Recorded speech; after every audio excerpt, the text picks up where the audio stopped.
El IAF es la agencia del Gobierno de Aragón para el desarrollo de las empresas aragonesas. Damos servicios de apoyo, asesoramiento, capacitación, mentorizaje a la empresa, especialmente a la PYME, para mejorar ámbitos de su gestión o impulsar el desarrollo de proyectos. Para ilustrarlo, desde encontrar soluciones a problemas concretos de la empresa con ayuda de la tecnología, hasta identificar barreras al crecimiento, proponiendo mejoras y ayudando a implantar esa solución.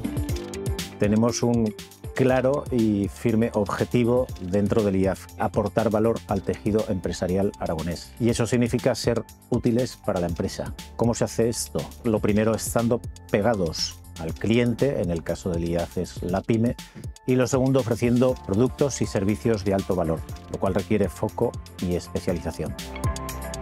Hemos generado 5 grandes bloques estratégicos: IAF Crecimiento, IAF Innovación, IAF Emprendimiento, IAF Territorio e IAF Conecta.